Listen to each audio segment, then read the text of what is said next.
লোক পিলপিল করে পালাচ্ছে, বলছে কিছু খেলায় না পড়লে বিড়াল গাছে ওঠে না। মমতা বন্দ্যোপাধ্যায় বলেছিলেন যে বেঁচে থাকতে আমি এসআইআর হতে দেব না।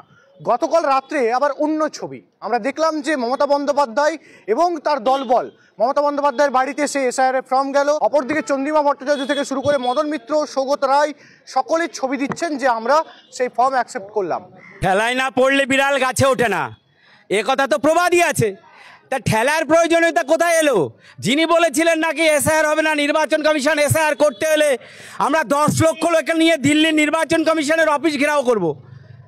আর আজকে সে বাড়িতে চুপি চুপি ফর্ম নিয়ে গেছেন এবং ঘরে বসে দেখবেন চুপি চুপি ফর্ম ফিল আপ করবেন।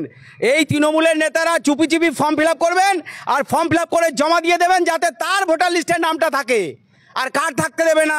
এই বাংলায় যাদেরকে ভুলিয়ে রাখবে, যাদেরকে ভুল বোঝাচ্ছে, মিথ্যাচার করে যাদেরকে রাস্তায় নামিয়ে দিয়েছিল, তাদেরকে বলছে ফর্ম ফিল আপ করবে না, আমরা কাগজ দেখাবো না। এরা কাগজ দেখাবে না, নিজে কাগজ দেখাবে আর অন্যকে কাগজ দেখাতে মানা করে দিয়ে তার ভোটার লিস্টে যাতে নামটা কাটা যায় সেই কাজটা করবে।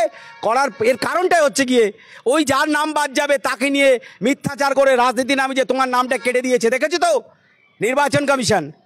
এই কথা বলে বিভ্রান্ত করবে, বাংলা একটা বিভ্রান্তের রাজনীতি করবে। এটাই মমতা ব্যানার্জি করিয়ে এসেছেন আর এটাই তার কাজ, ভুল বোঝানো, ভুল রাজনীতি, মানুষকে ভুল পথে পরিচালনা করা, মিথ্যাচার করা। মমতা বন্দ্যোপাধ্যায় বলছে আমার বাড়িতে যে কাগজ গেছে মানুষকে সেটা ভুল বোঝাচ্ছে মিডিয়া, আমি যতদিন না মিথ্যাচার করা হচ্ছে। একদম মিথ্যাচার কে করছেন? তিনি বলেননি 21 জেলার মঞ্চে দাঁড়িয়ে যে ঘেরাও হোগা, পুরা ঘেরাও হোগা।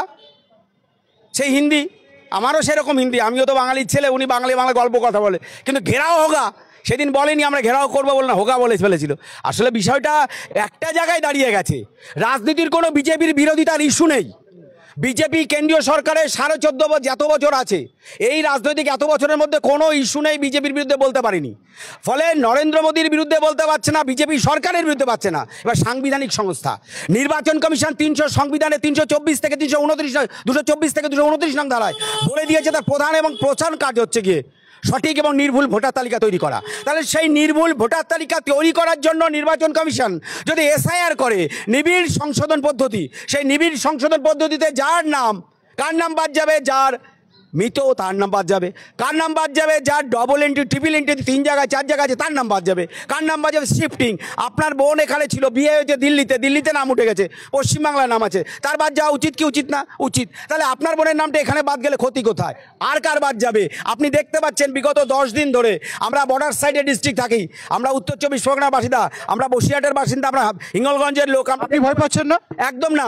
দলে দলে লোক পিলপিল করে যাচ্ছে, প্রতিদিন কয়েক হাজার করে অ্যারেস্ট করছে, বিএসএফ অ্যারেস্ট করছে, পুলিশকে দিচ্ছে। আর বাংলার পুলিশ কি করছে? টাকা খেয়ে নিচ্ছে, তাদের বিরুদ্ধে কোনো কেস নিচ্ছে না। একদম লোক পিলপিল করে পালাচ্ছে, বলছে কিছু দরকার নেই, হাতে পা ধরছি, আমাদেরকে যেতে দাও। নাহলে অমিত শাহ পার্লামেন্টে দাঁড়িয়ে বলেছিল, কি বলেছিল? ভাগো নাহলে একদম ডিলিট হয়ে যাবে। এই ডিলিটের ভয়ে পালাতে চেষ্টা করছে।